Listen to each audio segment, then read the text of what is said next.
Good morning, student. Today we'll discuss grouping of tissues. Scientists have been studying tissues and trying to name them on the basis of their characters like function, location, organization, arrangement, and ability to divide, etc. The process of grouping on the basis of these characters help in the detailed study of tissues. We are now going to group animal and plant tissues separately to facilitate a better study of them. The major characters of each group and subgroups are also included in the flow chart. जितने भी scientist थे उन्होंने tissue का study किया और उनके various characters का study करके फिर उन्होंने उसका डिवीजन किया है. तो उनका फोकस था while dividing tissue they focus on their function, location, organisation, arrangement, ability to divide. मतलब वो कौन सा उनका फंक्शन क्या है बॉडी में, फिर उसके बाद वो कहाँ मिलते हैं बॉडी में, उनका अरेंजमेंट कैसा है और उनमें एबिलिटी मतलब क्षमता है कि नहीं डिवाइड होने की. इस बेसिस पे उन्होंने टिश्यू का ग्रुपिंग किया. The major characters of We are now going to group animal and plant tissues separately to facilitate a better study of them. तो इस तरह से अब हम प्लांट और एनिमल टिश्यू का अलग अलग क्लासिफिकेशन स्टडी करते हैं. Grouping plant tissues. An example grouping plant tissues can be done in the following manner. Plant tissues on the basis of division and differentiation. Plant tissue उनकी division और differentiation के basis पे, मतलब उनमें ability है कि नहीं डिवाइड होने की, उस बेसिस पे प्लांट को टू मेजर कैटेगरीज में कैटेगराइज किया गया है. First one is meristematic tissue and second one is permanent tissue. Meristematic tissue में एबिलिटी होती है डिवाइड होने की और ये जनरली प्लांट के रूट टिप पे या स्टेम के टिप पे या फिर जहाँ से नई स्टेम आती है वहाँ पे देखने को मिलते हैं. ये सारे tissues having ability to fast dividing the cell and the name is meristematic tissue. Second category on the basis of division, permanent tissue composed of cells that have lost ability to divide or divide slowly. ऐसे plant tissue जो कि जल्दी divide नहीं होते हैं या जिनमें बहुत कम क्षमता है डिवीजन यानी ग्रो होने की, ऐसे सारे टिश्यूज़ को क्या बोलते हैं, परमानेंट टिश्यूज़. परमानेंट टिश्यू का फर्दर क्लासिफिकेशन उनकी ऑर्गेनाइजेशन पे हुआ है. Simple tissues and complex tissues. Simple tissue मतलब these are composed of layers of similar types of cells. ये जो टिश्यूज़ रहेंगे इनमें जो सेल्स पाए जाएंगे वो सारे कैसे होंगे, सिमिलर होंगे, इसलिए उनका नाम दिया है सिंपल टिश्यू. और कॉम्प्लेक्स टिश्यू में डेफिनेटली ठीक इसके उल्टा होगा. जितने भी टिश्यूज़ आप देखोगे उनमें जो सेल्स देखोगे वो कैसे रहेंगे, डिफरेंट रहेंगे. टाइप्स ऑफ सेल कैसे रहेंगे, यहाँ पे डिफरेंट रहेंगे. Then simple tissues further classified into dermal tissue and ground tissues. तो सिंपल टिश्यू का फर्दर क्लासिफिकेशन हुआ है डर्मल टिश्यू और ग्राउंड टिश्यू में. डर्मा का मतलब होता है स्किन. तो ये जो स्किन होती है प्लांट की, उसमें जो टिश्यूज़ आपको मिलेंगे वो होंगे सारे डर्मल टिश्यूज़. तो इनका मेन फंक्शन होगा protection. Then next ground tissue, as the name suggest ground tissue मतलब प्लांट का जितना हिस्सा ज़मीन के नीचे रहता है उनमें ये टिश्यूज़ आपको देखने को मिलेंगे. इनका फंक्शन क्या रहेगा, इनका फंक्शन है storage, acts as a storage tissue. और ये 3 टाइप के होते हैं, parenchyma, collenchyma and sclerenchyma. These are 3 types of ground tissues. On the basis of location and function, complex tissues are also classified into 2 types. वो कहाँ मिलते हैं और उनका काम क्या है, उस बेसिस पे कॉम्प्लेक्स टिश्यू का क्लासिफिकेशन किया है दो कैटेगरी में, जाइलेम एंड फ्लोएम. तो वाटर, मिनरल और सॉल्ट को लीफ तक ले जाने का काम जाइलेम टिश्यू करता है और जो लीफ में फूड बन गया है इन the form of glucose and protein या स्टार्च, वो जो स्टोर्ड हुआ है उसको अलग अलग पार्ट तक ले जाने का काम करता है आपका फ्लोएम टिश्यू. इस तरह से प्लांट टिश्यू का ग्रुपिंग हुआ है. You try to draw this as the same way in your copy and also remember the names of all these tissues. Here are some diagrams of parenchyma, sclerenchyma, collenchyma. These are ground tissues. ये सारे कौन से tissues हैं, यदि आप देखोगे तो ये तीनों के तीनों आपके हैं ground tissue. G for ground and T for tissue.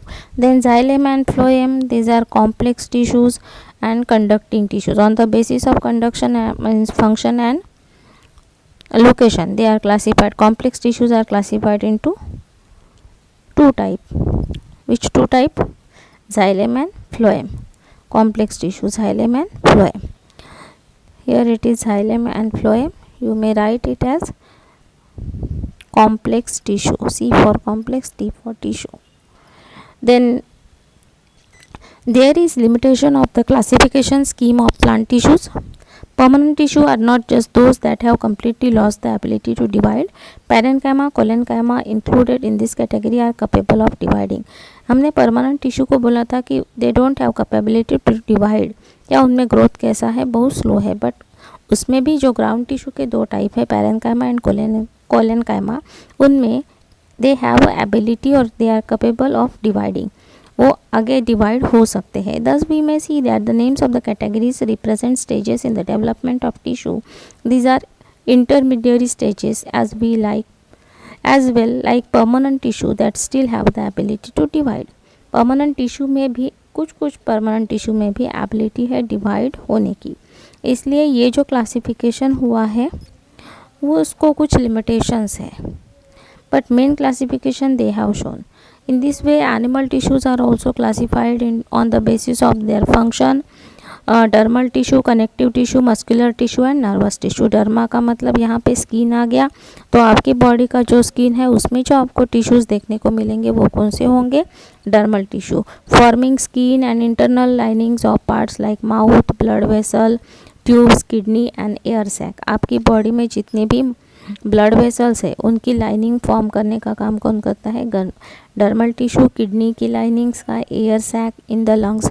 हमने एयर सैक को देखा है. एयर सैक कहाँ होते हैं? तो आपके लंग्स में होते हैं, जो कि नेटवर्क होता है, ट्यूबुलर नेटवर्क. उनके टिप में एयर सैक्स होते हैं जिनको एल्वियोलाई बोलते हैं. तो वो सारे इसमें लाइनिंग टिश्यूज़ आपको कौन से मिलेंगे? Dermal tissues.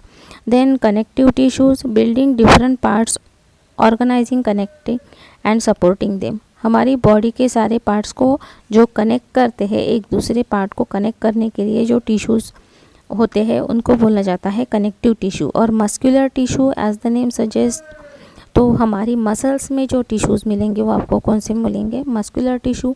और मसल्स का काम क्या होता है? तो बॉडी मूवमेंट के लिए हमें मसल्स हेल्प करती है. Nervous tissue as the name suggest, nervous. Nervous का मतलब क्या हो जाएगा? Related to your brain, carrying sensation in the form of stimuli and elicitating response. हम जो भी देखते हैं उसके बारे में हमारे ब्रेन में क्या करना है, उसका इमेज वहाँ पे ले जाना है और उसके बाद उसके बारे में हमें जानकारी देना. That is sensation, sensory nerves. तो ये सारे नर्वस टिश्यूज़ होते हैं. Group of nerve cells and intercellular material in different parts of the body.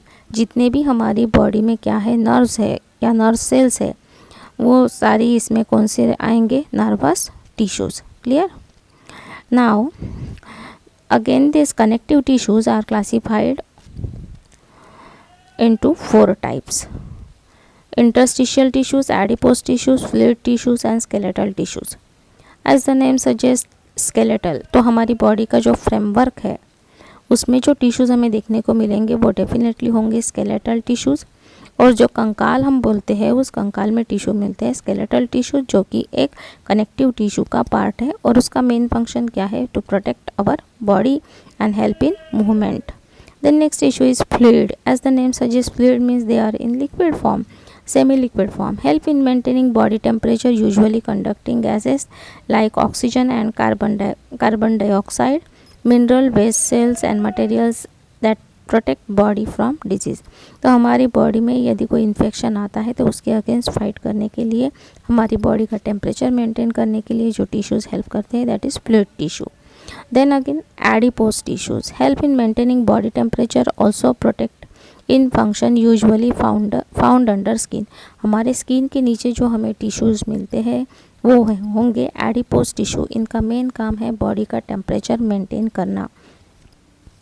और हमारी स्किन में कुछ यदि प्रॉब्लम आती है तो उसको भी क्या करते हैं, ये उसको कम करने के लिए हेल्प करते हैं। देन इंटरस्टिशियल टिश्यू, इंटर का मतलब अंदर, तो ये अंदर रहने वाले हैं और इनका काम है बॉडी के अंदर सपोर्ट इंटरनल ऑर्गन, तो हमारी बॉडी के अंदर जितने भी इंटरनल ऑर्गन्स है उनको सपोर्ट करने का काम करते हैं इंटरस्टिशियल टिश्यू।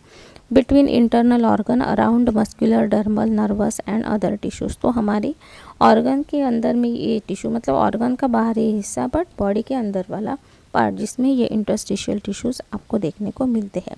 स्केलेटल टिश्यू यानी जो कंकाल में होते हैं वो टिश्यू, जैसे हम बोल सकते हैं हमारे फ्रेमवर्क बॉडी का ढांचा, उसमें दो टाइप, अब वो जो ढांचा बना हुआ है उसमें डेफिनेट का बोन और कार्टिलेज दोनों भी होता है, तो वो होंगे बोन और कार्टिलेज टिश्यूज़। देन हमारी फ्लूइड में क्या आता है, तो बॉडी में जो लिक्विड फॉर्म है वो क्या है, एक लिम्फ है और दूसरा है आपका ब्लड। इस तरह से animal tissues on the basis of their functions उनका क्लासिफिकेशन बुक में दिया है।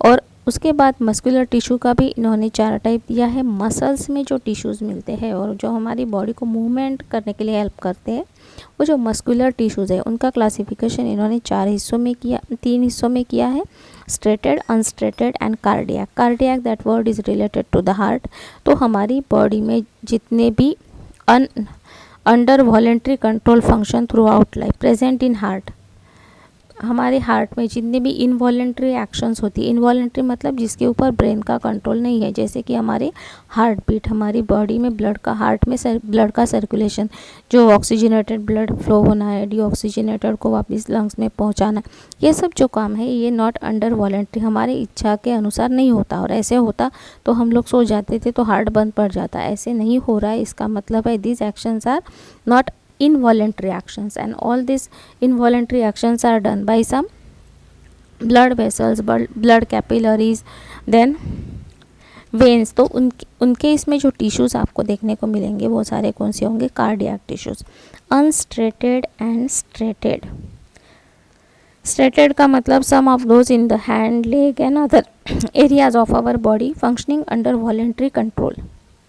अब स्ट्रेटेड और अनस्ट्रेटेड ये टिश्यूज़ ऐसे ऑर्गन्स में मिलते हैं जिस ऑर्गन का फंक्शन जो है हमारे कंट्रोल में है। तो पहले आप देखोगे कि हैंड है, लेग है या other areas of our body, मतलब जिस एरिया में आप चाहे तो हाथ उठाते हो, चाहे तो हाथ को सीधा रखोगे, चलना चाहोगे तो चलोगे, मतलब हैंड या बॉडी या लेग का मूवमेंट जो हमारे वॉलेंट्री कंट्रोल में है, उनमें जो टिश्यूज़ देखेंगे मिलेंगे वो स्ट्रेटेड रहेंगे। Those in our blood vessel, food canal, our passage, air passage etcetera not under voluntary control, मतलब इनवॉलेंट्री एक्शन बिसाइड्स हार्ट जो भी होती है, जैसे कि डाइजेशन ऑफ फूड है या रेस्पिरेटरी, हमारा सांस लेना, inhalation and exhalation of air, ये सारे जो इसमें आपको टिश्यूज़ देखने को मिलेंगे वो सारे कौन से होते हैं, अनस्ट्रेटेड। तो अनस्ट्रेटेड और कार्डियक मतलब जो इनवॉलेंट्री एक्शन से रिलेटेड ऑर्गन्स है उनमें टिश्यूज़ मिलते हैं, और स्ट्रेटेड मतलब जो वॉलेंट्री एक्शन से, जो वॉलेंट्री एक्शन जिस ऑर्गन से रिलेटेड हो है उस ऑर्गन्स में आपको कौन से टिश्यूज़ देखने को मिलेंगे, striated. And derma that is skin, all of you know. इस तरह से आपके एनिमल टिश्यूज़ का क्लासिफिकेशन किया गया है। तो try to draw this chart in your copy, both animal tissues and plant tissues, ये इम्पॉर्टेंट है।